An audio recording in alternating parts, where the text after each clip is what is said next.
Good evening from Washington University in St. Louis, Missouri. I'm Gwen Eiffel of the NewsHour and Washington Week on PBS. Welcome to the first and the only 2008 vice presidential debate between the Republican nominee, Governor Sarah Palin of Alaska, and the Democratic nominee, Joe Biden of Delaware. The Commission on Presidential Debates is the sponsor of this event and the two remaining presidential debates. Tonight's discussion will cover a wide range of topics, including domestic and foreign policy matters. It will be divided roughly into 5-minute segments. Each candidate will have 90 seconds to respond to a direct question and then an additional 2 minutes for rebuttal and follow-up. The order has been determined by a coin toss.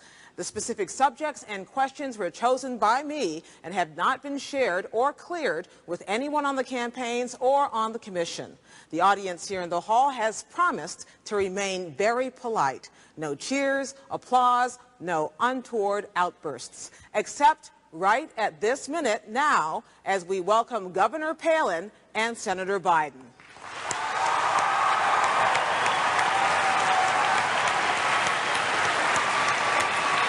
Nice to meet you. Hey, can I call you Joe? Okay, good. Thanks. Thank you. Thank you, Gwen. Thank you. Thank you. Thank you.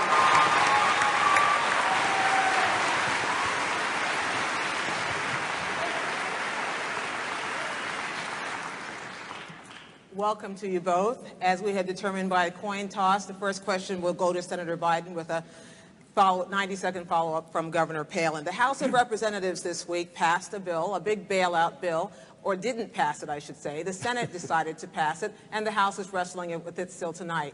As America watches these things happen on Capitol Hill, Senator Biden, was this the worst of Washington or the best of Washington that we saw play out? Well, let me begin by thanking you, Gwen, for hosting this. And Governor, it's a pleasure to meet you, and it's a pleasure to be with you. I think it's neither the best or worst of Washington, but it's evidence of the fact that the economic policies of the last 8 years have been the worst economic policies we've ever had. As a consequence, you're seeing what's happened on Wall Street. If you need any more proof positive of how bad the economic theories have been, this excess of deregulation, the failure to oversee what was going on, letting Wall Street run wild, I don't think you needed any more evidence than what you've seen now. So the Congress has been put, Democrats and Republicans have been put in a very difficult spot. But Barack Obama laid out 4 basic criteria for any kind of rescue plan here. He first of all said there has to be oversight. We're not going to write any check to anybody unless there's oversight of the Secretary of Treasury. He secondly said you have to focus on homeowners and folks on Main Street. Thirdly, he said that if you have to treat the taxpayers like investors in this case. And lastly, what you have to do is make sure the CEOs don't benefit from this, because this could end up in the long run people making money off of this rescue plan. And so a consequence of that, it brings us back to maybe the fundamental disagreement between Governor Palin and me and Senator McCain and Barack Obama. And that is that we're going to fundamentally change the focus of the economic policy. We're going to focus on the middle class, because it's when the middle class is growing, the economy grows and everybody does well, not just focus on the wealthy in corporate America. Thank you, Senator. Governor Palin? Thank you, Gwen, and I think the Commission also, I appreciate this privilege of being able to be here and speak with Americans. You know, I think a good barometer here as we try to figure out, has this been a good time or a bad time in America's economy, is go to a kid's soccer game on Saturday and turn to any parent there on the sideline and ask them, how are you feeling about the economy? And I'll bet you're going to hear some fear in that parent's voice. Fear regarding the few investments that some of us have in the stock market. Did we just take a major hit with those investments? Fear about how are we going to afford to send our kids to college. A fear as small business owners, perhaps how we're going to borrow any money to increase inventory or hire more people.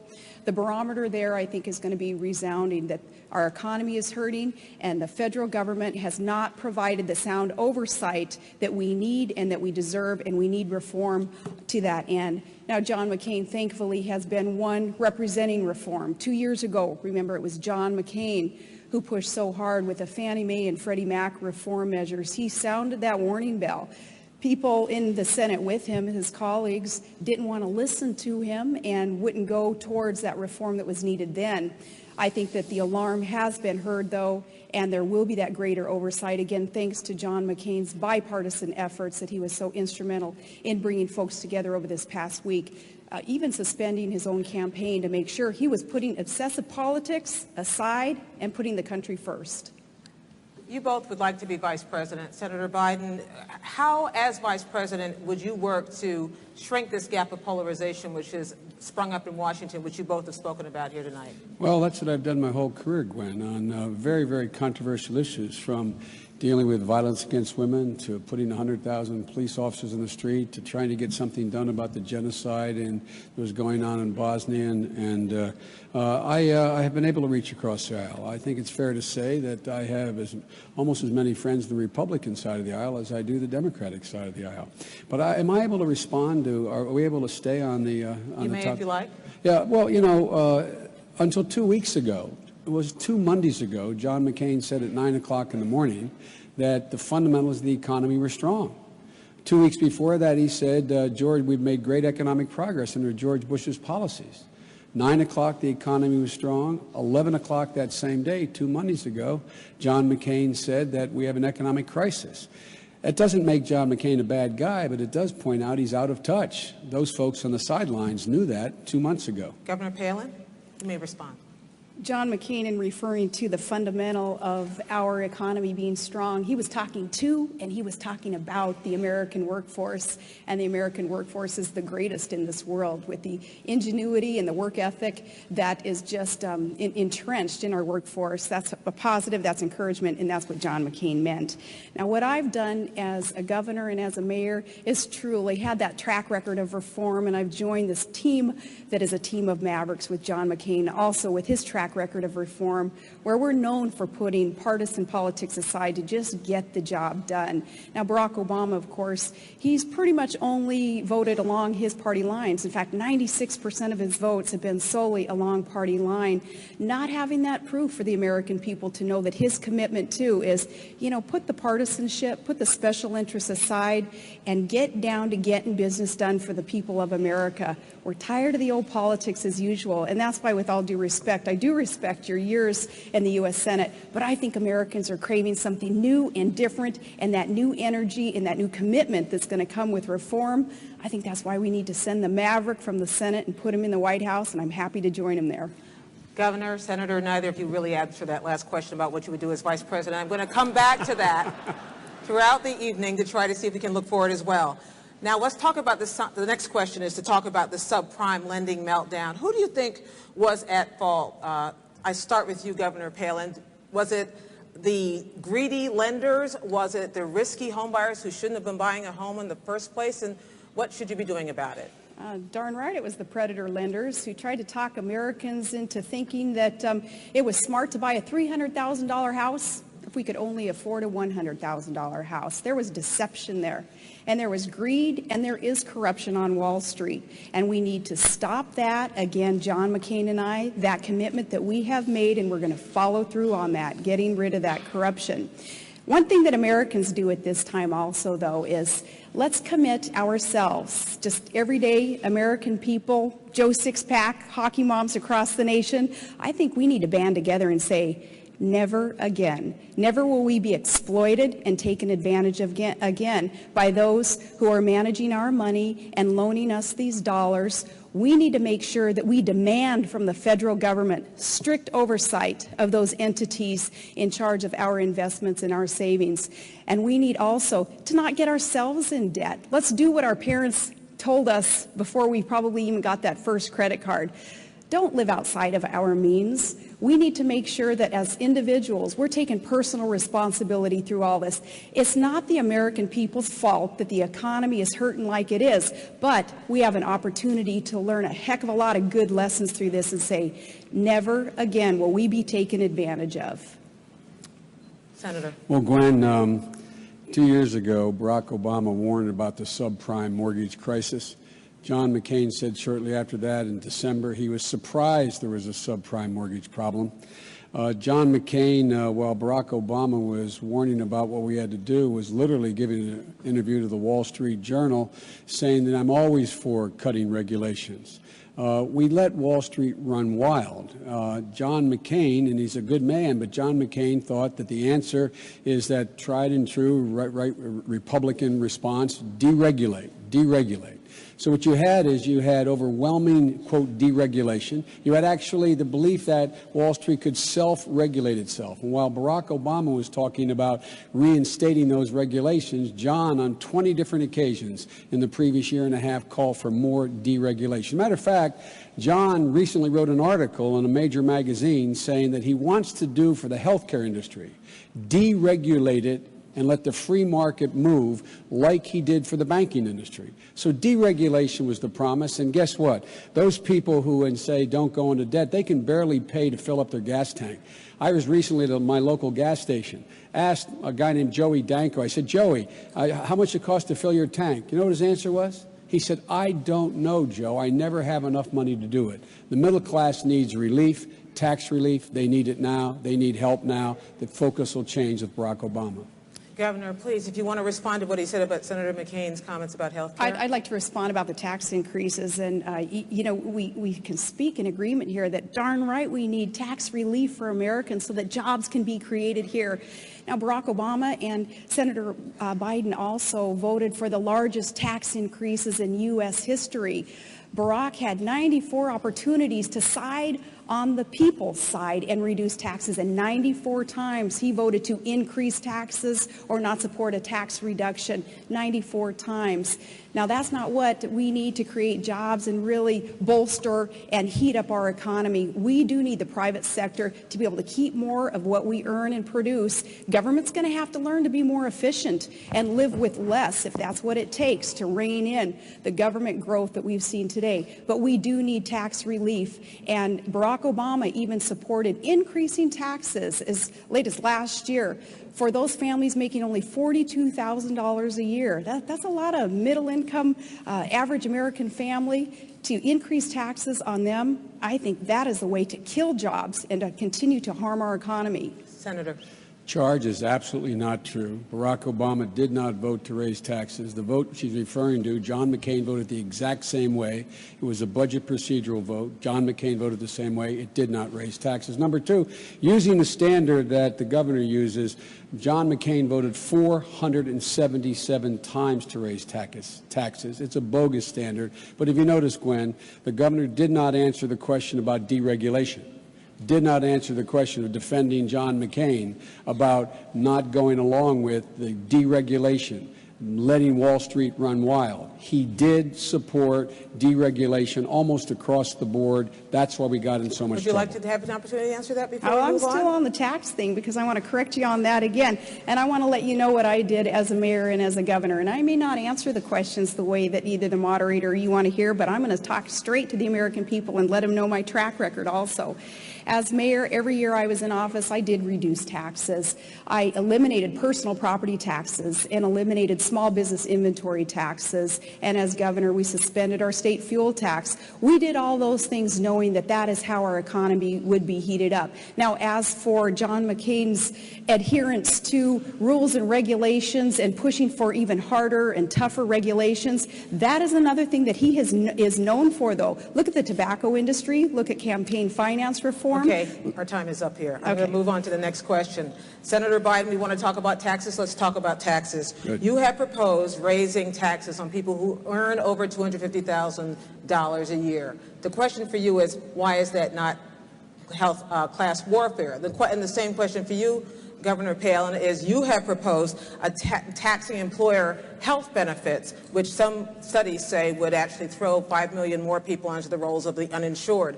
I want to know why that isn't taking things out on the poor, starting with you, Senator Biden. Well, Gwen, where I come from, it's called fairness, just simple fairness. The middle class is struggling. The middle class under John McCain's tax proposals, 100 million families, middle class families, households to be precise. They got not a single change. They got not a single break in taxes. No one making less than $250,000 under Barack Obama's plan will see one single penny of their tax raise, whether it's their capital gains tax, their income tax, investment tax, any tax. And 95% of the people in the United States of America making less than $150,000 will get a tax break. Now, that seems to me to be simple fairness. The economic engine of America is the middle class. It's the people listening to this broadcast. When you do well, America does well. Even the wealthy do well. This is not punitive. John wants to add $300 billion in new tax cuts per year for corporate America and the very wealthy, while giving virtually nothing to the middle class. We have a different value set. The middle class is the economic engine. It's fair. They deserve the tax breaks, not the super wealthy are doing pretty well. They don't need any more tax breaks. And by the way, they'll pay no more than they did under Ronald Reagan. Governor? I do take issue with some of the principle there with that redistribution of wealth principle that seems to be espoused by you. But when you talk about Barack's plan to tax increase affecting only those making $250,000 a year or more, you're forgetting the millions of small businesses that are going to fit into that category. So they're going to be the ones paying higher taxes, thus resulting in fewer jobs being created and less productivity. Now, you said recently that higher taxes or asking for higher taxes or paying higher taxes is patriotic. In the middle class of America, which is where Todd and I have been, all of our lives, that's not patriotic. Patriotic is saying, government, you're not always the solution. In fact, too often you're the problem. So government, lessen the tax burden on the private sector and on our families and get out of the way and let the private sector and our families grow and thrive and prosper. An increased tax formula that Barack Obama is proposing, in addition to nearly $1 trillion in new spending that he's proposing, is the backwards way of trying to grow our economy. Governor, are you interested in defending Senator McCain's health care plan? I am, because he's got a good health care plan that is detailed, and I want to give you a couple of details on that. He's proposing a $5,000 tax credit for families so that they can get out there and they can purchase their own health care coverage. And that's a smart thing to do. That's budget neutral. That doesn't cost the government anything, as opposed to Barack Obama's plan to mandate health care coverage and have this universal government-run program. And unless you're pleased with the way that the federal government has been running anything lately, I don't think that it's going to be real pleasing for Americans to consider health care being taken over by the feds. But a $5,000 health care credit through our income tax, that's budget neutral, that's going to help. And he also wants to erase those artificial lines between states so that through competition, we can cross state lines. And if there's a better plan offered somewhere else, we'd be able to purchase that. So affordability and accessibility will be the keys there, with that $5,000 tax credit also being offered. Thank you, Governor. Senator? Gwen, I don't know where to start. We don't call it redistribution in my neighborhood, Scranton, Claymont, Wilmington, the places I grew up, to give the fair, to say that not giving ExxonMobil another $4 billion tax cut this year, as John calls for, and giving it to middle-class people to be able to pay to get their kids to college. We don't call that redistribution. We call that fairness, number one. Number two, factually, 95% of the small businesses in America, their owners make less than $250,000 a year. They would not get one single solitary penny increase in taxes, those small businesses. Now, with regard to the health care plan, it's with one hand you give it, the other you take it. You know how you know how John McCain pays for his $5,000 tax credit you're going to get, a family will get? He taxes as income every one of you out there, every one of you listening who has a health care plan through your employer. That's how he raises $3.6 trillion on your taxing your health care benefit to give you a $5,000 plan, which his website points out will go straight to the insurance company. And then you're going to have to replace a $12,000, that's the average cost of the plan you get through your employer. It costs $12,000. You're going to have to replace a $12,000 plan because 20 million of you are going to be dropped. 20 million of you will be dropped. So you're going to have to replace a $12,000 plan with a $5,000 check you've just given to the insurance company. I call that the ultimate bridge to nowhere. Thank you, Senator. Now, I want to try to get you both to answer a question that neither of your principals quite answered when my colleague Jim Lehrer asked it last week. Starting with you, Senator Biden, what promises, given the events of the week, the bailout plan, all of this, what promises have you and your campaigns made to the American people that you are not going to be able to keep? Well, the one thing we may have to slow down is a commitment we made to double foreign assistance. We'll probably have to slow that down. We also are going to make sure that we do not go forward with the tax cut proposals of the of John McCain, the existing one for people making over $250,000, which is $130 billion this year alone. We're not going to support the $300 billion tax cut that they have for corporate America and the very wealthy. We're not going to support another $4 billion tax cut for ExxonMobil. And what we're not going to also hold up on, Gwen, is we cannot afford to hold up on providing for incentives for new jobs by an energy policy creating new jobs. We cannot slow up on education to give, because that's the engine that is going to give us the economic growth and competitiveness that we need. And we are not going to slow up on the whole idea of providing for affordable health care for Americans, none of which, when we get to talk about health care, is as the governor characterized. The bottom line here is that we are going to, in fact, eliminate those wasteful spending that exist in the budget right now. A number of things I don't have time because the light is blinking that I won't be able to mention, but one of which is the $100 billion tax dodge that, in fact, allows people to take their post office box offshore, avoid taxes. I call that unpatriotic. That's what I'm talking about. Governor.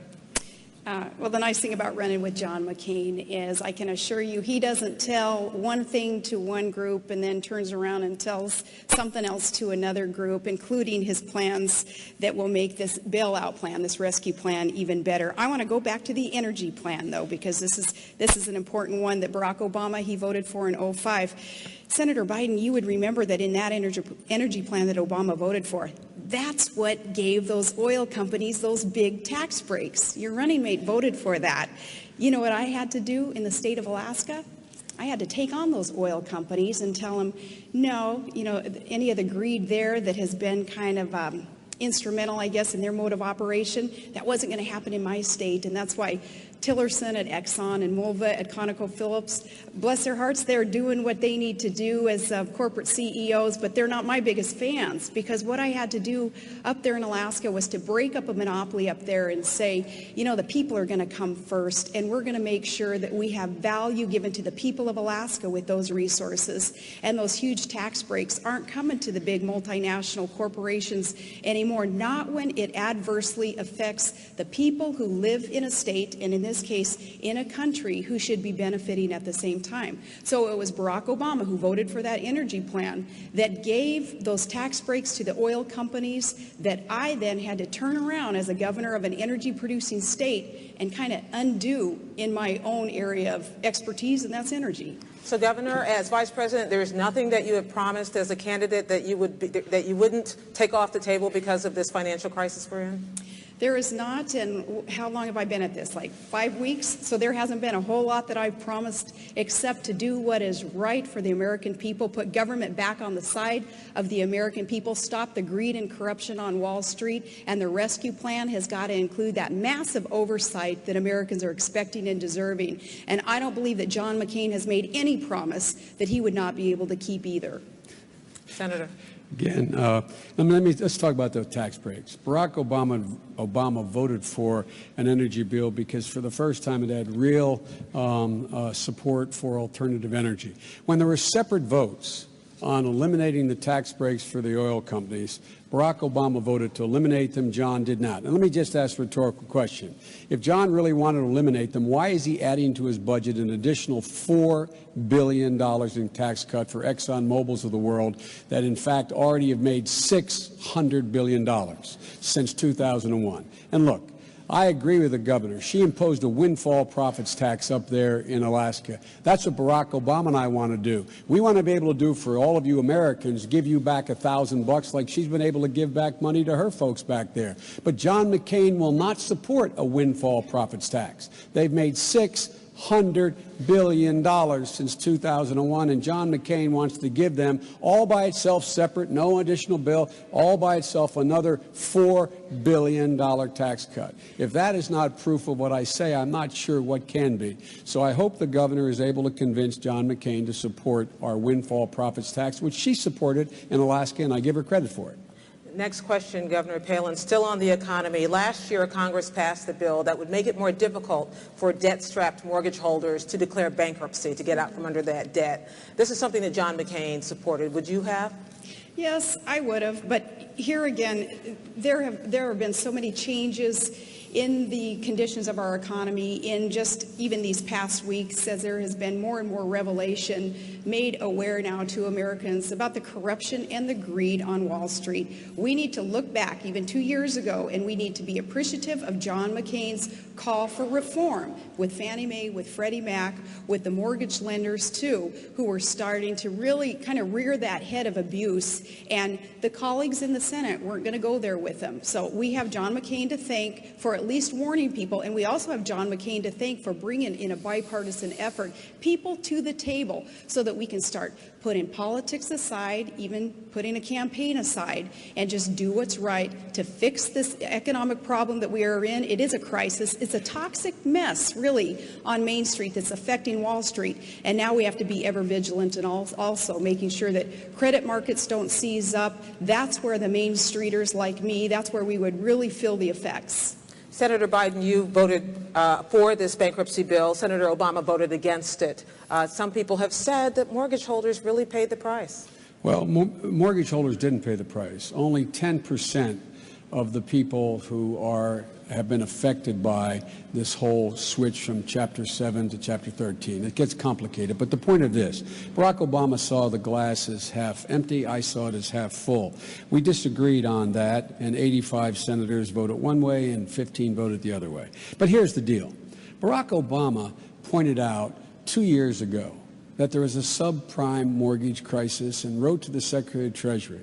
And he said, you better get on the stick here. You better look at it. John McCain said as early as last December, quote, I'm paraphrasing, I'm surprised about this subprime mortgage crisis, number one. Number two, with regard to bankruptcy now, Gwen, what we should be doing now, and Barack and Obama and I support it, we should be allowing bankruptcy courts to be able to readjust not just the interest rate you're paying on your mortgage to be able to stay in your home, but be able to adjust the principal that you owe. The principal that you owe. That would keep people in their homes, actually help banks by keeping it from going under.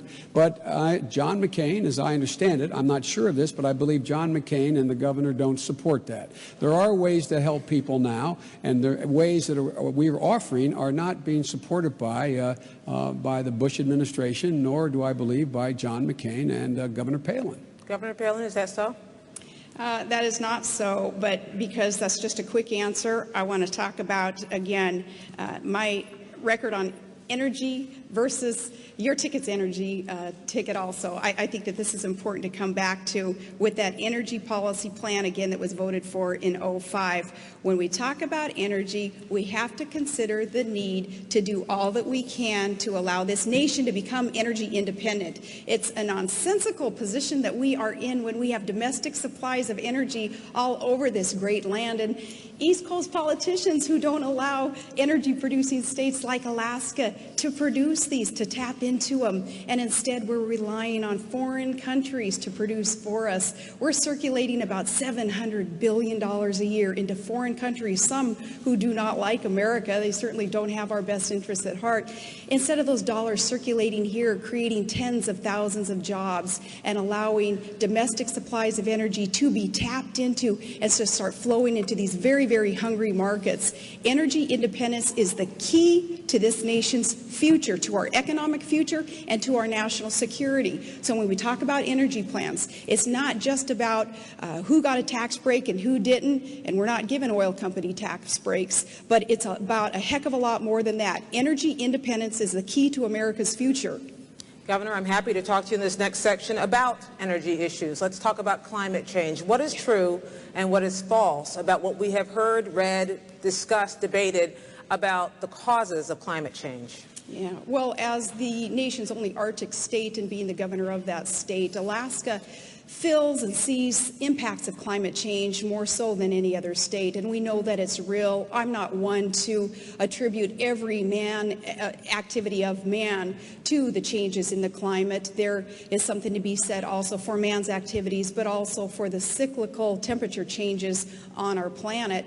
But there are real changes going on in our climate, and I don't want to argue about the causes. What I want to argue about is how are we going to get there to positively affect the impacts. We have got to clean up this planet. We have got to encourage other nations also to come along with us with the impacts of climate change, what we can do about that. As governor, I was the first governor to form a climate change sub-cabinet to start dealing with the impacts. We've got to reduce emissions. John McCain is right there with an all-of-the-above approach to deal with climate change impacts. We've got to become energy independent for that reason also, as we rely more and more on other countries that don't care as much about the climate as we do. We're allowing them to produce and to emit and even pollute more than America would ever stand for. So even in dealing with climate change, it's all the more reason that we have an all-of-the-above approach, tapping into alternative sources of energy and conserving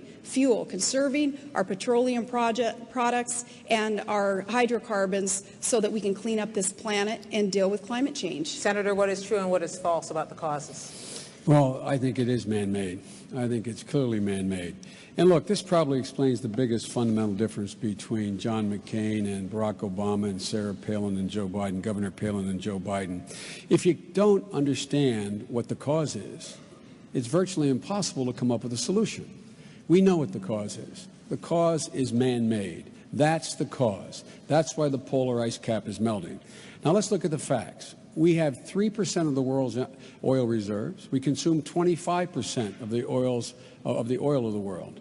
John McCain has voted 20 times in the last decade and a half against funding alternative energy sources, clean energy sources, wind, solar, biofuels, the way in which we can stop the greenhouse gases from emitting. We believe, Barack Obama believes, by investing in clean coal and safe nuclear, we can not only create jobs in wind and solar here in the United States, we can export it. China is building 1 to 3 new coal-fired plants, burning dirty coal per week. It's polluting not only the atmosphere, but the west coast of the United States. We should export the technology by investing in clean coal technology. We should be creating jobs. John McCain has voted 20 times against funding alternative energy sources and thinks, I guess, the only answer is drill, drill, drill. Drill we must.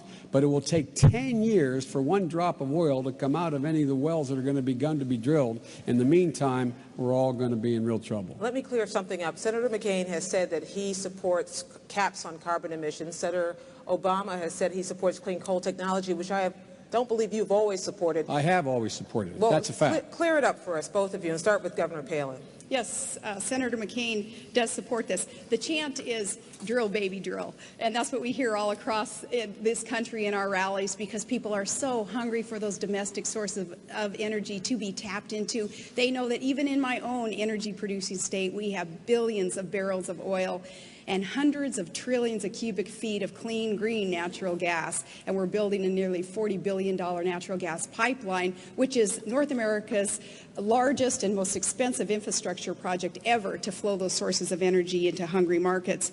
Barack Obama and Senator Biden, you've said no to everything in trying to find a domestic solution to the energy crisis that we're in.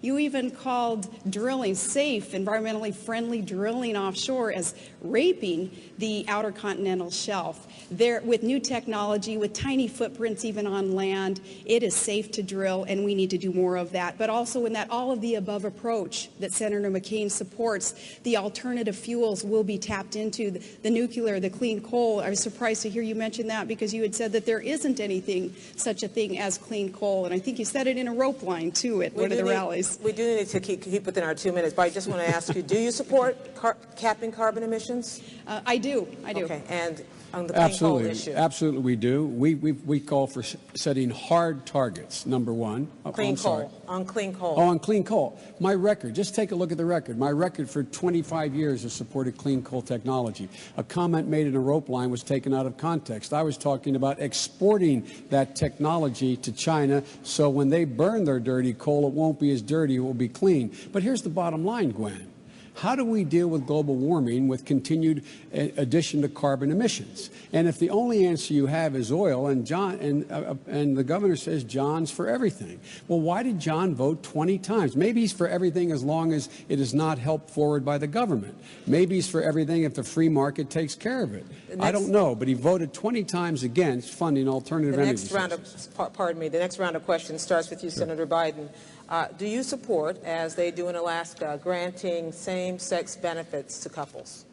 Absolutely. Do I support granting same-sex benefits? Absolutely, positively. Look, in an Obama-Biden administration, there will be absolutely no distinction from a constitutional standpoint or a legal standpoint between a same-sex and a heterosexual couple. The fact of the matter is that under the Constitution, we should be granted, same-sex couples should be able to have visitation rights in the hospital, joint ownership of property, life insurance policies, etc. That's only fair. It's what the Constitution calls for. And so we do support making sure that committed couples in the same-sex marriage are guaranteed the same constitutional benefits as it relates to their property rights, their rights of visitation, their rights of insurance, their rights of ownership, as heterosexual couples do. Governor, would you support expanding that beyond Alaska to the rest of the nation? Well, not if it goes closer and closer towards redefining the traditional definition of marriage between one man and one woman, and unfortunately that's sometimes where those steps lead. But I also want to clarify if there's any kind of suggestion at all from my answer that I would be anything but tolerant of adults in America choosing their partners, choosing relationships that they deem best for themselves. You know, I am tolerant, and I have a very diverse family and group of friends, and even within that group you would see some who may not agree with me on this issue, some very dear friends who don't agree with me on this issue.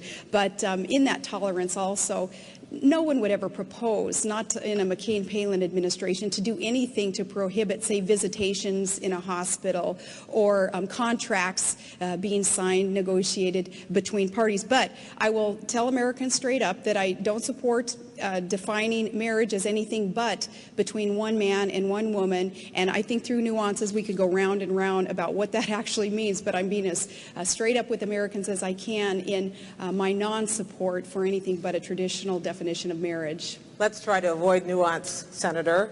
Do you support gay marriage? No. Barack Obama nor I support redefining from a civil side what constitutes marriage. We do not support that. That is basically a decision to be able to be left to the faith and people who practice their faith, the determination what you call it. The bottom line, though, is, and I'm glad to hear the governor, I take her at her word, obviously, that she thinks there should be no civil rights distinction, none whatsoever, between a committed gay couple and a committed heterosexual couple. If that's the case, we really don't have a difference. Is that what you said? Your question to him was whether he supported gay marriage, and my answer is the same as his, and it is that I do not.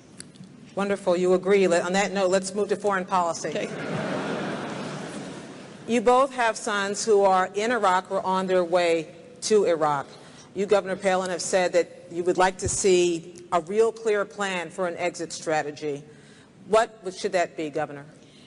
I am very thankful that we do have a good plan, and the surge in the counterinsurgency strategy in Iraq that has proven to work, I am thankful that that is part of the plan implemented under a great American hero, General Petraeus, and pushed hard by another great American, Senator John McCain. I know that the other ticket opposed this surge, in fact, even opposed funding for our troops in Iraq and Afghanistan. Barack Obama voted against funding troops there after promising that he would not do so. And Senator Biden, I respected you when you called him out on that. You said that his vote was political, and you said it would cost lives. And Barack Obama at first said he would not do that. he turned around under political pressure and he voted against funding the troops. We do have a plan for withdrawal. We don't need early withdrawal out of Iraq. We cannot afford to lose there, or we're going to be no better off in the war in Afghanistan either. We have got to win in Iraq. And with the surge that has worked, we're now down to pre-surge numbers in Iraq. That's where we can be. We can start putting more troops in Afghanistan as we also work with our NATO allies who are there strengthening us. And we need to grow our military. We cannot afford to lose against al-Qaeda and the Shia extremists who are still there, still fighting us. But we're getting closer and closer to victory, and it would be a travesty if we quit now in Iraq. Senator. Gwen, with all due respect, I didn't hear a plan. Barack Obama has offered a clear plan.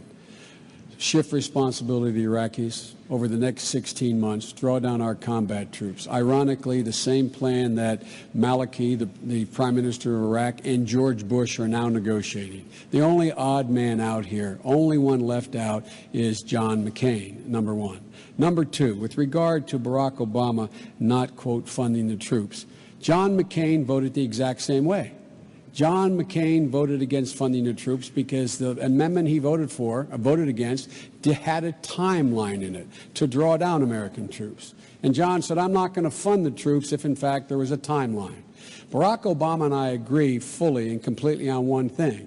You've got to have a timeline to draw down the troops and shift responsibility to the Iraqis. We're spending $10 billion a month, while the Iraqis have an $80 billion surplus. Barack says it's time for them to spend their own money, have the 400,000 military we've trained for them begin to take their own responsibility, and gradually over 6 months, 16 months withdraw. John McCain, this is a fundamental difference between us. We will end this war. For John McCain, there is no end in sight to end this war. Fundamental difference. We will end this war. Governor. Your plan is a white flag of surrender in Iraq, and that is not what our troops need to hear today, that's for sure, and it's not what our nation needs to be able to count on. You guys oppose the surge. The surge works. Barack Obama still can't admit the surge works. We'll know when we're finished in Iraq, when the Iraqi government can govern its people, and when the Iraqi security forces can secure its people. And our commanders on the ground will tell us when those conditions have been met. And Maliki and Talibani also, in working with us, are knowing, again, that we're getting closer and closer to that point, that victory that's within sight. Now, you said regarding Senator McCain's military policies there, Senator Biden, that you supported a lot of these things. In fact, you said that you wanted to run, you'd be honored to run with him on the ticket. And that's an indication, I think, of some of the support that you had, at least until you became the VP pick here. You also said that Barack Obama was not ready to be commander-in-chief. And I know, again, that you opposed the move that he made to try to cut off funding for the troops, and I respect you for that. I don't know how you can defend that position now, but I know that you know, especially with your son in the National Guard, and I have great respect for your family also and the honor that you show our military. Barack Obama, though, another story there. Anyone, I think, who can cut off funding for the troops after promising not to, that's another story. Senator Biden.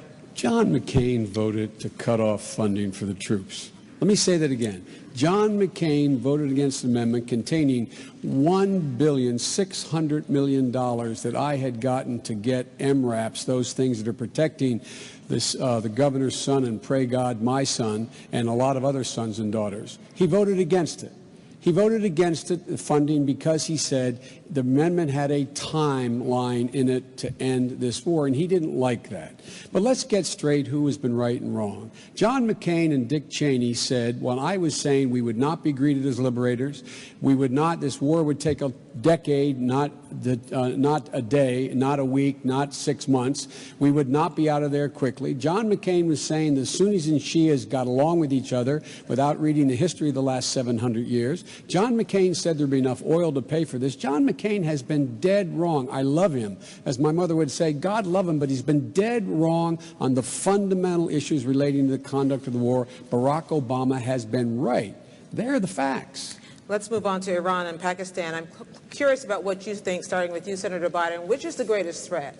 a nuclear Iran or an unstable Pakistan? Explain why. Well, they're both extremely dangerous. I always have focused, as you know, Gwen, I've been focusing on for a long time, along with Barack, on Pakistan. Pakistan already has nuclear weapons.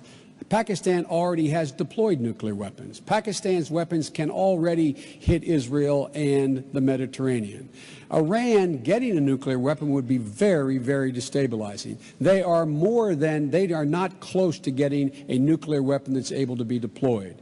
So they're both very dangerous. They'd both be game changers. But look, here's what the fundamental problem I have with John's policy about terror and stability. John continues to tell us that the central war on the front on terror is in Iraq.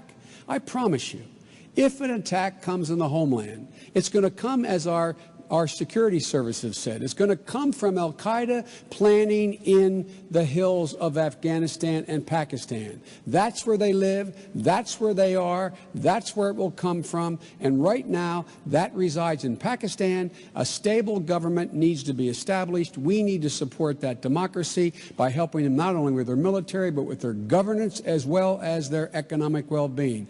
There have been 7,000 madrasas built along that border. We should be helping them build schools to compete for those hearts and minds of the people in the region so that we actually are able to take on terrorism. And by the way, that's where bin Laden lives, and we will go at him if we have actionable intelligence. Governor, nuclear Pakistan, unstable Pakistan, nuclear Iran, which is the greater threat? Both are extremely dangerous, of course. And as for who termed that central war on terror being in Iraq, it was General Petraeus and al-Qaeda. Both leaders there, and it's probably the only thing that they're ever going to agree on, but that it was a central war on terror is in Iraq. You don't have to believe me or John McCain on that. I would believe Petraeus and that leader of al-Qaeda.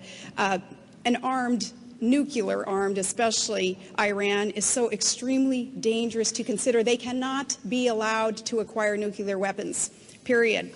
Israel is in jeopardy, of course, when we're dealing with Ahmadinejad as a leader of Iran. Iran claiming that Israel is, he termed it a stinking corpse, a country that should be wiped off the face of the earth. Now, a leader like Ahmadinejad, who is not sane or stable when he says things like that, is not one whom we can allow to acquire nuclear energy, nuclear weapons.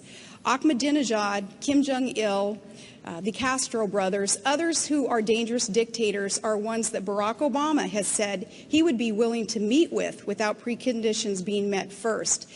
An issue like that taken up by a presidential candidate goes beyond naivete and goes beyond poor judgment. A statement that he made like that is downright dangerous because leaders like Ahmadinejad, who would seek to acquire nuclear weapons and wipe off the face of the earth, an ally like we have in Israel, should not be met with without preconditions and diplomatic efforts being undertaken first. Governor and Senator, I want you both to respond to this. Secretaries of State Baker, Kissinger, Powell, Baker, they have all advocated some level of engagement with enemies. Do you think these former secretaries of state are wrong on that? No, and Dr. Henry Kissinger especially, and I had a good conversation with him recently, and he shared with me also his passion for diplomacy, and that's what John McCain and I would engage in also. But again, with some of these dictators who hate America and hate what we stand for with our freedoms, our democracy, our tolerance, our respect for women's rights, those who would try to destroy what we stand for cannot be met with just sitting down on a presidential level, as Barack Obama had said he would be willing to do. That is beyond bad judgment. That is dangerous. No, diplomacy is very important. First and foremost, that is what we would engage in. But diplomacy is hard work by serious people. It's lining out clear objectives and having your friends and your allies ready to back you up there and have sanctions lined up also before any kind of presidential summit would take place. Senator. Can I clarify this? That's just simply not true about Barack Obama. He did not say he'd sit down with Ahmadinejad. The fact of the matter is, it surprises me that Senator McCain doesn't realize that Ahmadinejad does not control the security apparatus in Iran. The theocracy controls the security apparatus, number one. Number two, 5 secretaries of state did say we should talk with and sit down. Now, John and Governor Palin now say they have a passion, I think the phrase was, a passion for diplomacy, and that we have to bring our friends and allies along. Our friends and allies have been saying, Gwen, sit down, talk, talk, talk. Our friends and allies have been saying that. 5 secretaries of state, 3 of them Republicans. And John McCain has said he would go along with an agreement, but he wouldn't sit down. Now, how do you do that when you don't have your administration sit down and talk with the adversary? And look what President Bush did. After 5 years, he finally sent a high-ranking diplomat to meet with the highest-ranking diplomats in Iran, in Europe, to try to work out an arrangement. Our allies are on that same page. And if we don't go the extra mile in diplomacy, what makes you think the allies are going to sit with us? And last point I'll make, John McCain said as recently as a couple weeks ago, he wouldn't even sit down with the government of Spain, a NATO ally that has troops in Afghanistan with us now. I find that incredible.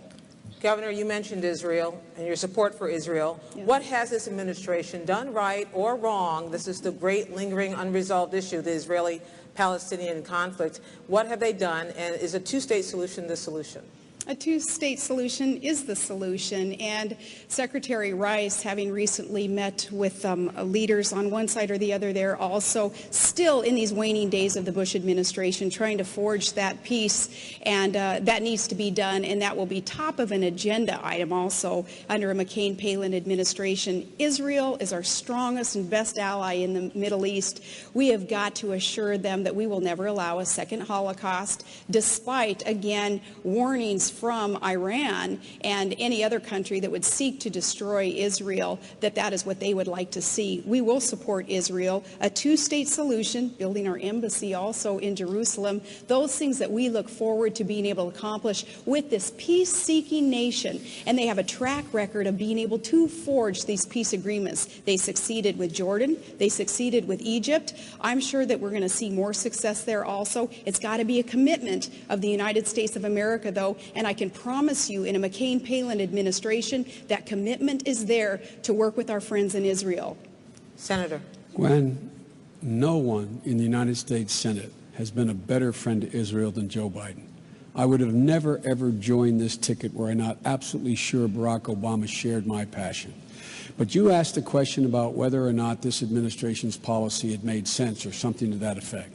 It has been an abject failure, this administration's policy. In fairness to Secretary Rice, she's trying to turn it around now in the 7th or 8th year. Here's what the president said when we said no. He insisted on elections on the West Bank when I said and others said and Barack Obama said, big mistake. Hamas will win, you legitimize them. What happened? Hamas won. When we kicked, along with France, we kicked Hezbollah out of Lebanon, I said and Barack said, move NATO forces in there, fill the vacuum, because if you don't, Hezbollah will control it. Now what's happened? Hezbollah is a legitimate part of the government in the country immediately to the north of Israel. The fact of the matter is the policy of this administration has been an abject failure. And speaking of freedom being on the march, the only thing on the march is Iran. It's closer to Obama. Its proxies now have a major stake in Lebanon as well as in the Gaza Strip with Hamas. We will change this policy with thoughtful, real live diplomacy that understands that you must back Israel in letting them negotiate, support their negotiation, and stand with them, not insist on policies like this administration has. Has this administration's policy been an abject failure, as the senator says, Governor? No, I do not believe that it has been, but I'm so encouraged to know that we both love Israel, and I think that is a good thing to get to agree on, Senator Biden. I respect your position on that. No, in fact, when we talk about the Bush administration, there's a time, too, when Americans are going to say enough is enough with your ticket on constantly looking backwards and pointing fingers and doing the blame game. There have been huge blunders in the war. There have been huge blunders throughout this administration, as there are with every administration. But for a ticket that wants to talk about change and looking into the future. There's just too much finger pointing backwards to ever make us believe that that's where you're going. Positive change is coming, though. Reform of government is coming. We'll learn from the past mistakes in this administration and other administrations, and we're going to forge ahead with putting government back on the side of the people and making sure that our country comes first, putting obsessive partisanship aside. That's what John McCain has been known for in all these years. He has been the maverick. He has ruffled feathers, but I know, Senator Biden, you have respected him for that, and I respect you for acknowledging that. But change is coming. Just looking backwards, Senator? Look, past is prologue, Gwen. The issue is, how different is John McCain's policy going to be than George Bush's? I haven't heard anything yet. I haven't heard how his policy is going to be different on Iran than George Bush's. I haven't heard how his policy is going to be different with Israel than George Bush's. I haven't heard how his policy in Afghanistan is going to be different than George Bush's. I haven't heard how his policy in Pakistan is going to be different than George Bush's. It may be, but so far, it is the same as George Bush's, and you know where that policy has taken us. We will make significant change, so once again, we're the most respected nation in the world. That's what we're going to do. Governor, on another issue, interventionism, nuclear weapons, what should be the trigger, or should there be a trigger, when nuclear weapons use is ever put into play? Nuclear weaponry, of course, would be the be-all, end-all of just too many people and too many parts of our planet, so those dangerous regimes, again, cannot be allowed to acquire nuclear weapons, period. Our nuclear weaponry here in the U.S. is used as a deterrent, and that's a safe, stable way to use nuclear weaponry. But for those countries, North Korea also under Kim Jong-il, we have got to make sure that we're putting the economic sanctions on these countries and that we have friends and allies supporting us in this to make sure that leaders like Kim Jong-il and Ahmadinejad are not allowed to acquire, to proliferate, or to use those nuclear weapons. It is that important. Can we talk about Afghanistan real quick also, though? Certainly. Okay, I'd like to just really quickly mention there, too, that when you look back and you say that the Bush administration's policy on Afghanistan perhaps would be the same as McCain, and that's not accurate. The surge principles, not the exact strategy, but the surge principles that have worked in Iraq need to be implemented in Afghanistan also, and that perhaps would be a difference with the Bush administration. Now, Barack Obama had said that all we're doing in Afghanistan is air raiding villages and killing civilians. And such a reckless comment, an untrue comment, again, hurts our cause. That's not what we're doing there. We're fighting terrorists, and we're securing democracy, and we're building schools for children there so that there is opportunity in that country also. There will be a big difference there, and we will win in Afghanistan also. Senator, you may talk about nuclear use if you like, and also about Afghanistan. I'll talk about both. With Afghanistan, facts matter, Gwen.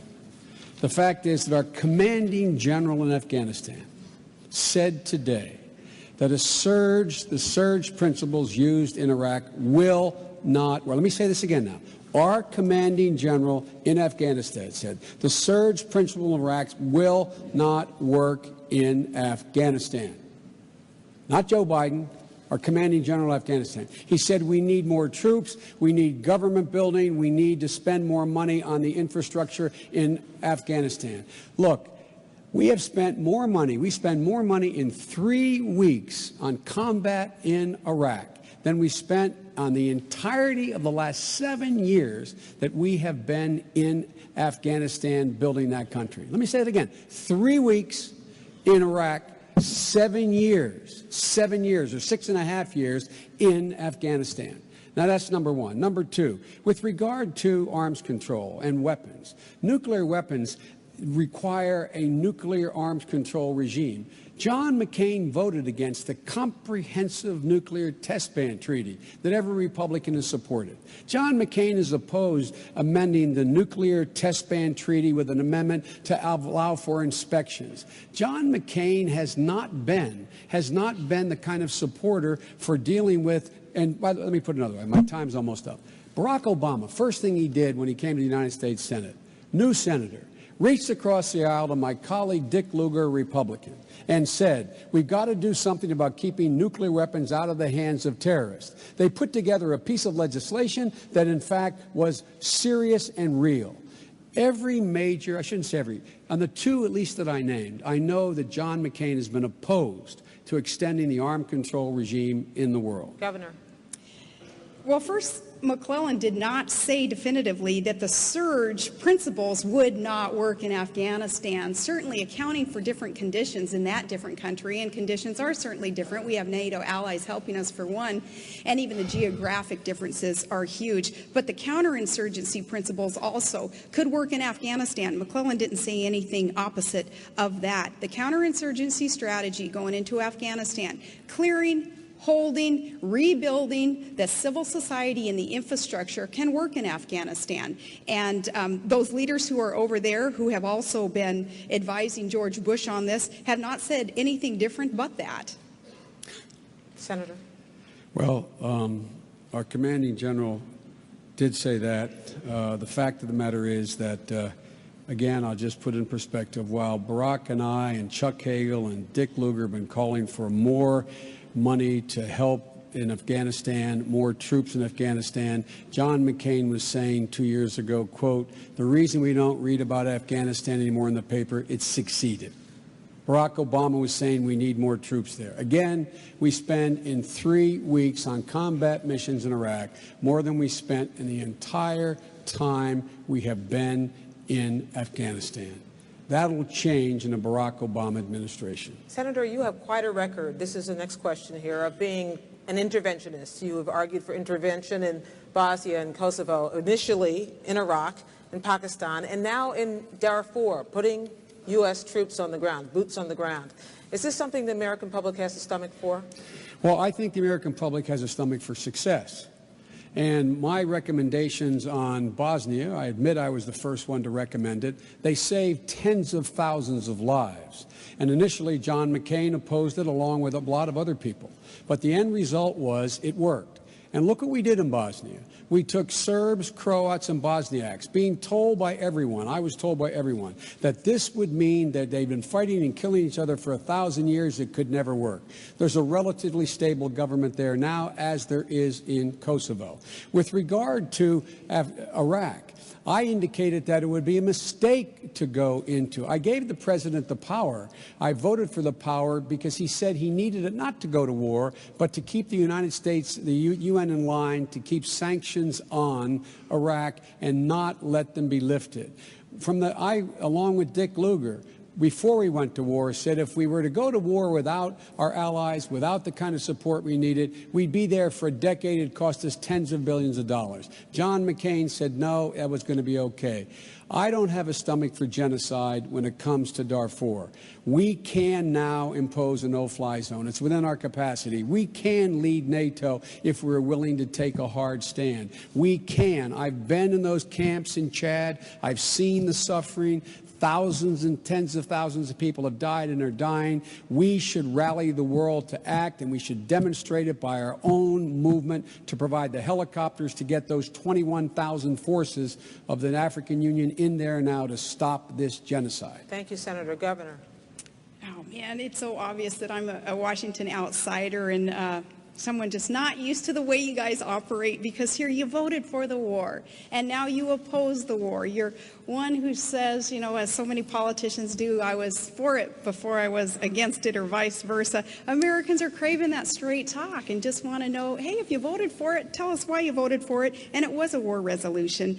And you had supported John McCain's military strategies pretty adamantly until this race. And you had opposed very adamantly Barack Obama's military strategy, including cutting off funding for the troops that attempt all through the primary. And I watched those debates, and so, you know, I remember what those were all about. But as for Darfur, we can agree on that also. The support of the no-fly zone, making sure that all options are on the table there. Also, America is in a position to help.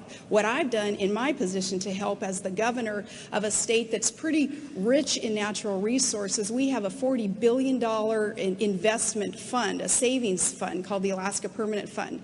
When I and others in the legislature found out that we had some millions of dollars in Sudan, we called for divestment through legislation of those dollars to make sure we weren't doing anything that would be seen as condoning the activities there in Darfur. That legislation hasn't passed yet, but it needs to, because all of us as individuals and as humanitarians and as elected officials should do all that we can to end those atrocities in that region of the world. Is there a line that should be drawn about when we decide to go in? Absolutely.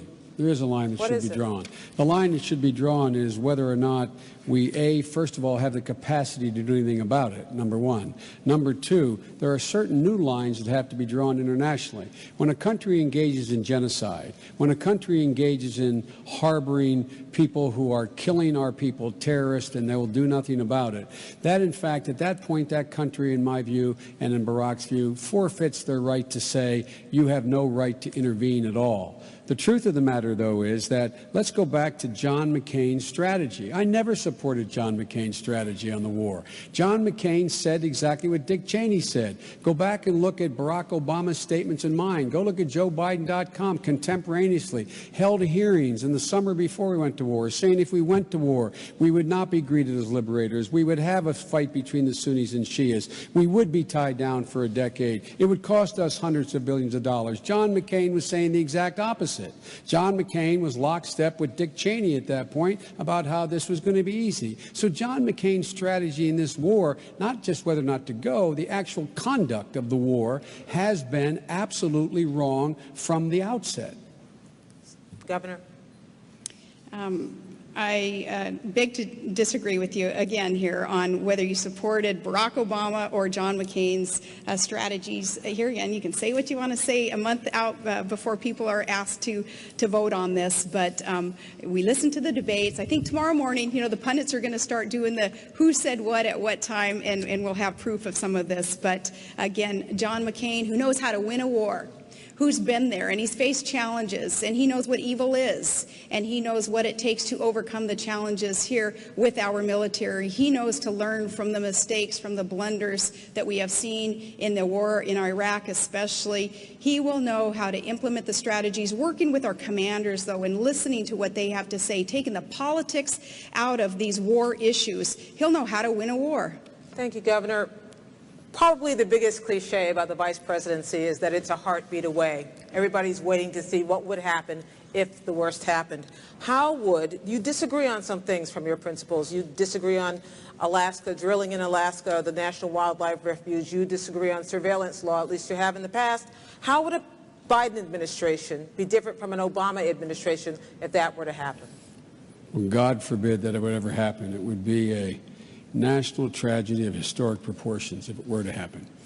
But if it did, I would carry out Barack Obama's policies, his policies of reinstating the middle class, making sure that they get a fair break, making sure that they have access to affordable health insurance, making sure they get serious tax breaks, making sure that we can help their children to get to college, making sure we have an energy policy that leads us in the direction of not only toward independence and a cleaner environment, but an energy policy that creates 5 million new jobs, a foreign policy that ends this war in Iraq, a foreign policy that goes after the one mission the American public gave the president after 9/11, to get and capture or kill bin Laden and to eliminate al-Qaeda. A policy that would, in fact, engage our allies in making sure that we knew we were acting on the same page and not dictating. And a policy that would reject the Bush doctrine of preemption and regime change and replace it with a doctrine of prevention and cooperation. And, ladies and gentlemen, this is the biggest ticket item that we have in this election. This is the most important election you will ever have voted in, any of you, since 1932. And where such stark differences, I would follow through on Barack's policies because, in essence, I agree with every major initiative he is suggesting. Governor. And heaven forbid, yes, that would ever happen, no matter how this ends up, that would ever happen with either party. As for disagreeing with John McCain and how our administration would work, what do you expect? A team of mavericks. Of course, we're not going to agree 100% on everything, and as we discuss Anwar there, at least we can agree to disagree on that one, and I'm going to keep pushing him on Anwar, though. I have so appreciated that he has never asked me to check my opinions at the door, and he wants deliberative debate and healthy debate so that we can make good policy. What I would do also, if that were to ever happen, though, is to continue the good work that he is so committed to, and that's putting government back on the side of the people and get rid of the greed and the corruption on Wall Street and in Washington. I think we need a little bit of reality from Wasilla Main Street there brought to Washington, D.C., so that people there can understand how the average working class family is viewing bureaucracy and the federal government and Congress and the inaction of Congress. Just everyday working class Americans saying, you know, government, just get out of my way. If you're going to do any harm and mandate more things on me and take more of my money and income tax and business taxes, you're going to have a choice in just a few weeks here on either supporting a ticket that wants to create jobs and bolster our economy and win the war, or you're going to be supporting a ticket that wants to increase taxes, which ultimately kills jobs and is going to hurt our economy.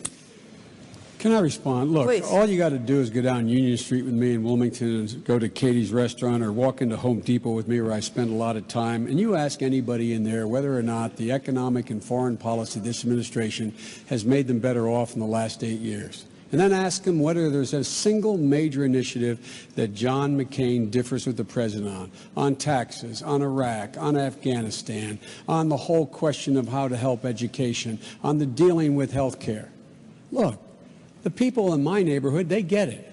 They get it, and they know they've been getting the short end of the stick.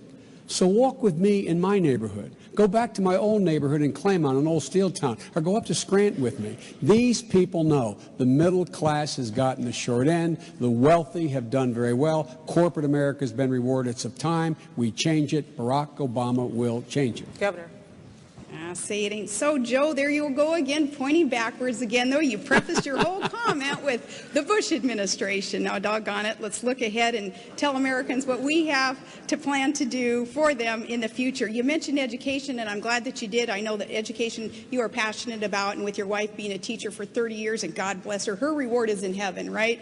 I say, too, with education, America needs to be putting a lot more focus on that, and our schools have got to be really ramped up in terms of the funding that they are deserving. Teachers needed to be paid more. I come from a house full of school teachers. My grandma was. My dad, who's in the audience today, he's a school teacher, had been for many years. My brother, who I think is the best school teacher in the year, and there's a shout out to all those third graders at Gladyswood Elementary School. You get extra credit for watching this debate. Education in America has been, in some sense, in some of our states, just accepted to be a little bit lax. And we have got to increase the standards. No Child Left Behind was implemented. It's not doing the job, though. We need flexibility in No Child Left Behind. We need to put more of an emphasis on the profession of teaching. We need to make sure that education in either one of our agendas, I think, absolute top of the line. My kids as public school participants right now, it's near and dear to my heart. I'm very, very concerned about where we're going in education, and we have got to ramp it up and put more attention in that arena. Everybody gets extra credit tonight. We're going to move on to the next question. Governor, you said in July that you would have to, someone would have to explain to you exactly what it is the Vice President does every day. You, Senator, said you would not be Vice President under any circumstances. Now, maybe this was just what was going on at the time. But tell us now, looking forward, what it is that you think the vice presidency is worth now. Okay, in my comment there, it was a lame attempt at a joke, and yours was a lame attempt at a joke too, I guess, because nobody got it. Of course we know what a vice president does. They didn't get yours or mine. Either. Which one didn't they get? Mine. No. No, of course, we know what a vice president does, and that's not only preside over the Senate, and we'll take that position very seriously also. I'm thankful that the Constitution would allow a bit more authority given to the vice president also, if that vice president so chose to exert it in working with the Senate.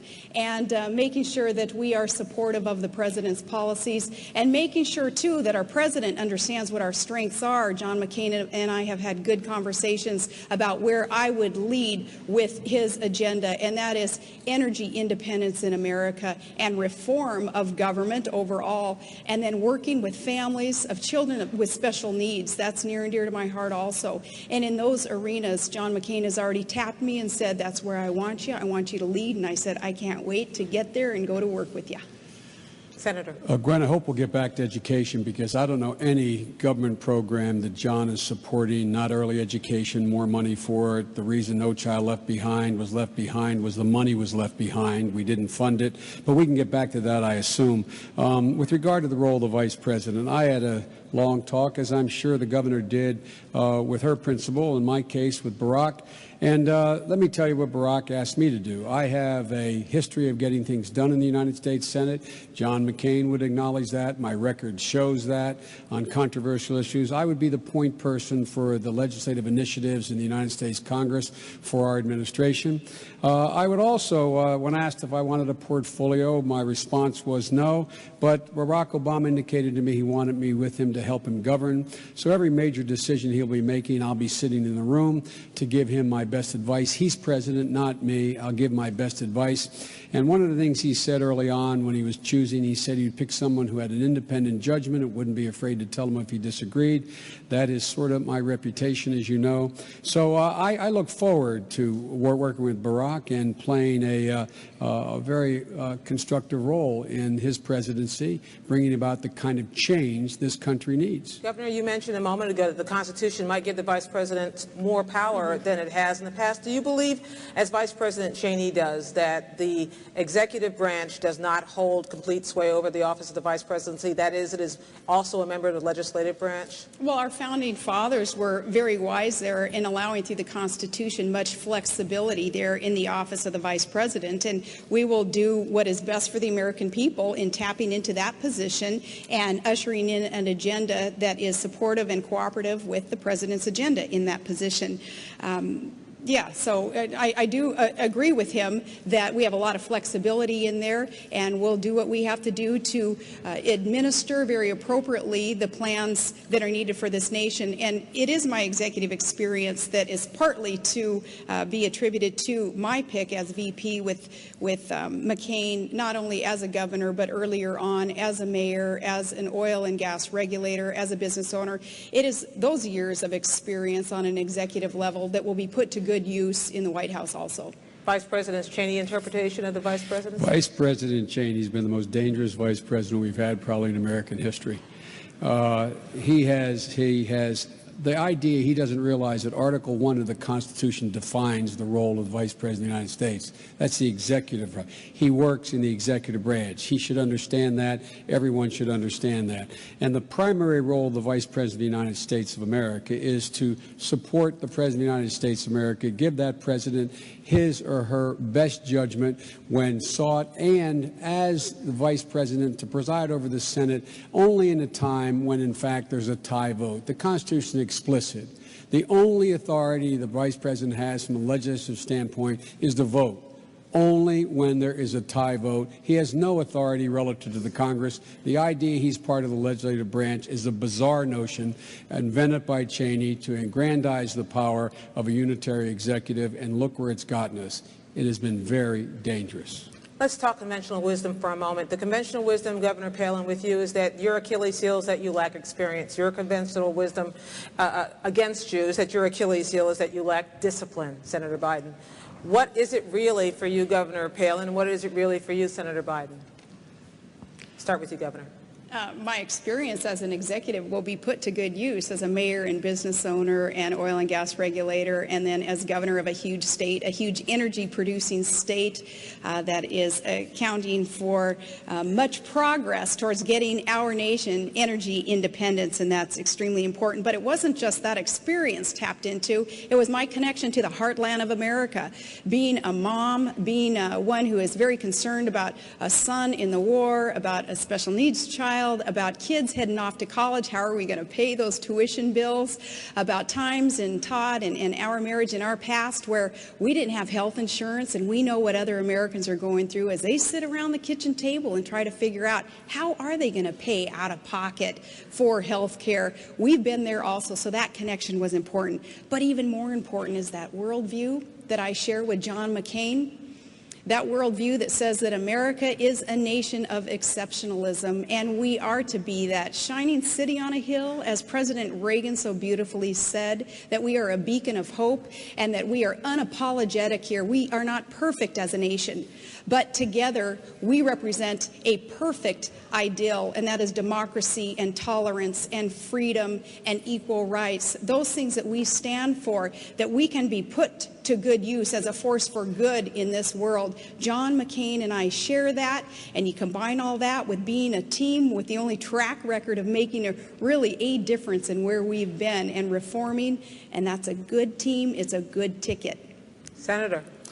You've been very kind, suggesting my only Achilles heel is my lack of discipline. Others talk about it, my excessive passion. I'm not going to change.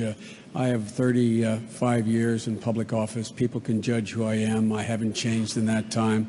And by the way, a record of change. I will place my record and Barack's record against John McCain's or anyone else in terms of fundamental accomplishments.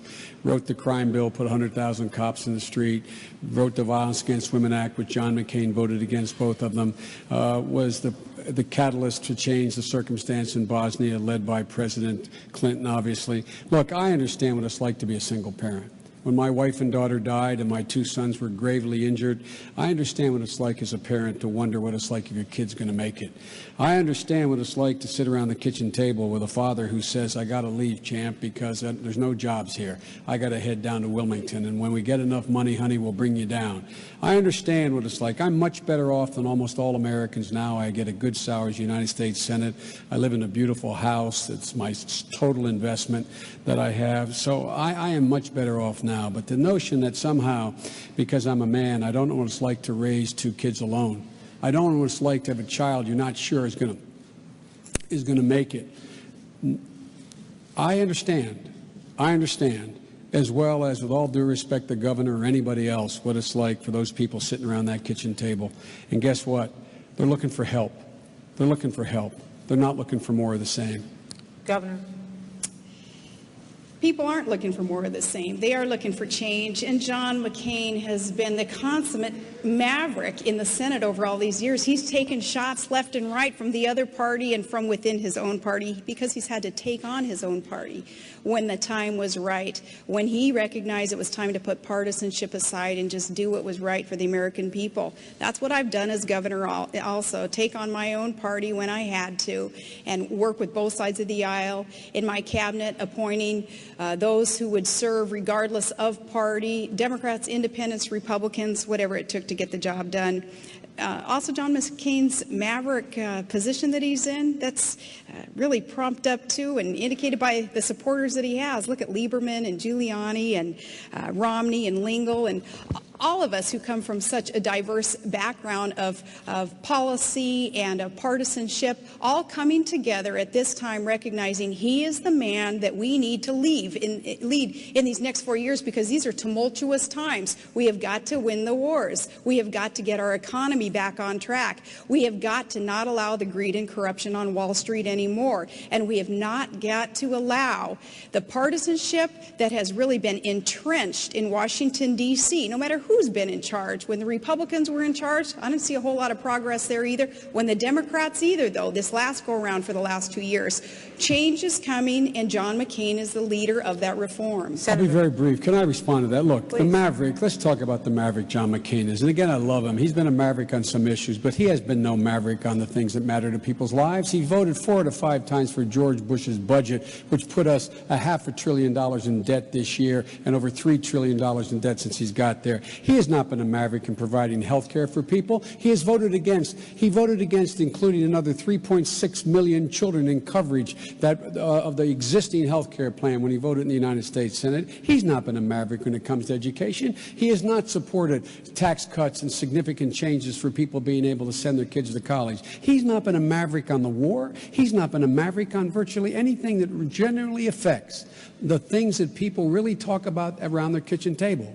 Can we get mom's MRI? Can we send Mary back to school next semester? We can't make it. How are we going to heat the house this winter? He voted against even providing for what they call LIHEAP, for assistance to people with oil prices going through the roof in the winter. So maverick he is not on the important critical issues that affect people at that kitchen table. Final question tonight before your closing statement, starting with you, Senator Biden.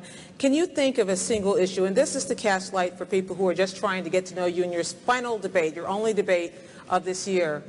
Can you think of a single issue, policy issue, in which you were forced to change a long-held view in order to accommodate changed circumstances? Yeah, I can.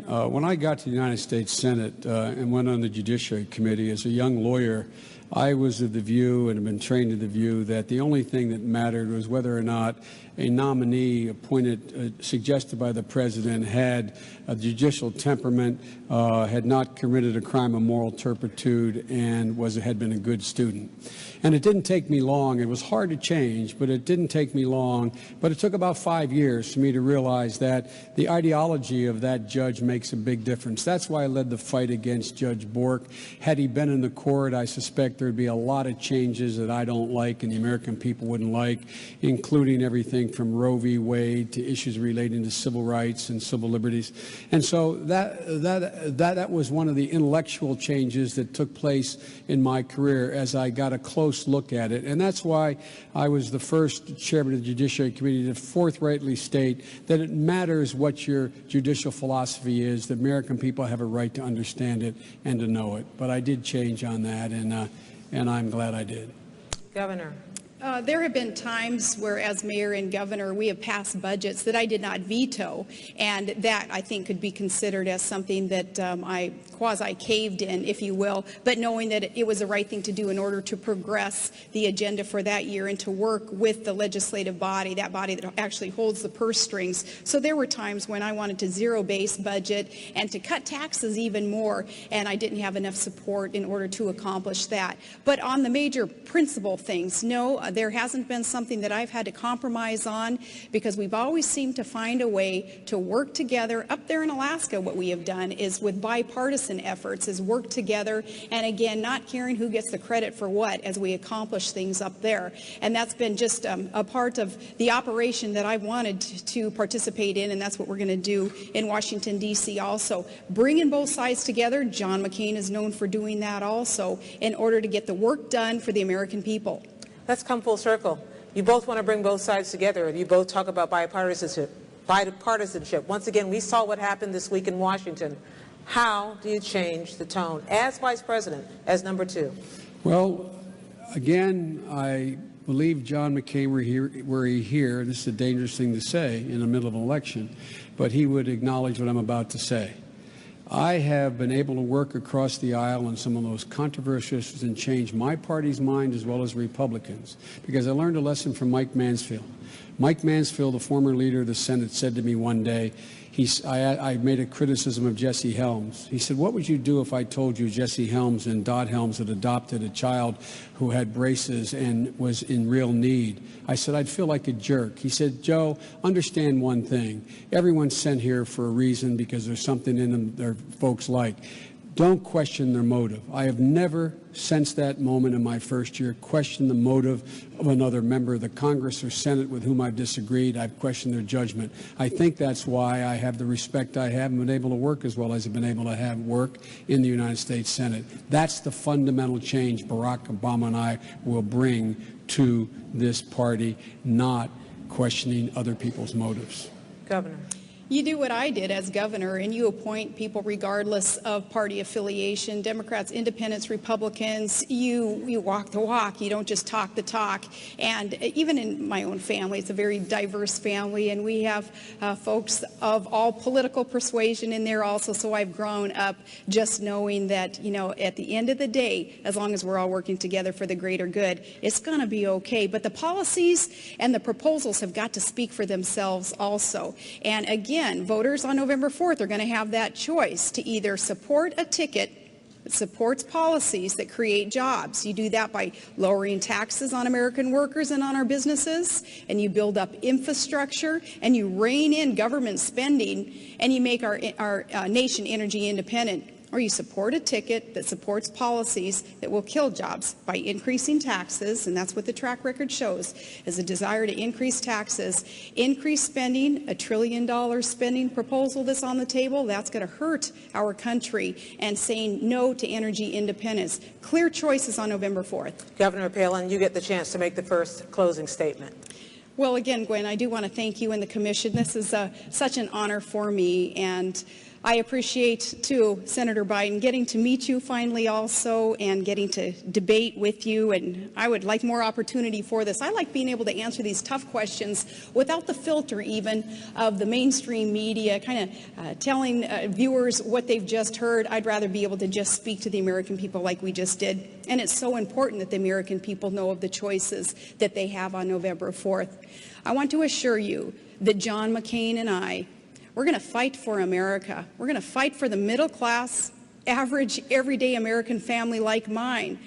I've been there. I know what the hurts are. I know what the challenges are. And thank God I know what the joys are, too, of living in America. We are so blessed. And I've always been proud to be an American.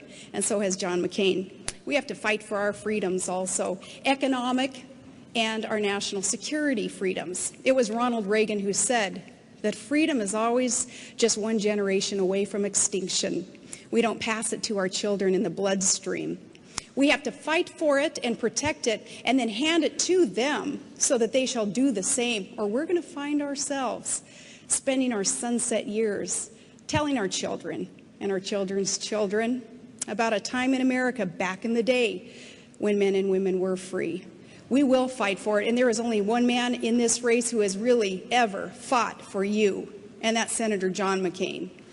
Thank you, Governor. Senator Biden. Gwen, thank you for doing this, and the commission and Governor. It really was a pleasure getting to meet you. Look, folks, this is the most important election you've ever voted in your entire life. No one can deny that the last 8 years we've been dug into a very deep hole here at home with regard to our economy and abroad in terms of our credibility. And there's a need for fundamental change on our economic philosophy as well as our foreign policy. And Barack Obama and I don't measure progress toward that change based on whether or not we cut more regulations and how well CEOs are doing or giving another $4 billion in tax breaks to the Exxon Mobils of the world. We measure progress in America based on whether or not someone can pay their mortgage, whether or not they can send their kid to college, whether or not they're able to, when they send their child like we have abroad, or I'm about to abroad, and John has as well, I might add, to fight, that they're the best equipped and they have everything they need. And when they come home, they're guaranteed that they have the best health care and the best education possible. You know, in the neighborhood I grew up in, it was all about dignity and respect, a neighborhood like most of you grew up in. And in that neighborhood, there was filled with women and men, mothers and fathers who taught their children if they believed in themselves, if they were honest, if they worked hard, if they loved their country, they could accomplish anything. We believed it, and we did. That's why Barack Obama and I are running, to reestablish that certitude in our neighborhoods. Ladies and gentlemen, my dad used to have an expression. He'd say, "Champ, when you get knocked down, get up." Well, it's time for America to get up together. America's ready, you're ready, I'm ready, and Barack Obama is ready to be the next president of the United States of America. May God bless all of you, and most of all, for both of us, selfishly, may God protect our troops. That ends tonight's debate. We want to thank the folks here at Washington University in St. Louis and the Commission on Presidential Debates. There are 2 more debates to come next Tuesday, October 7th, with Tom Brokaw at Belmont University in Nashville, and on October 15th at Hofstra University in New York with Bob Schieffer. Thank you, Governor Palin and Senator Biden. Good night, everybody. Thank you so much.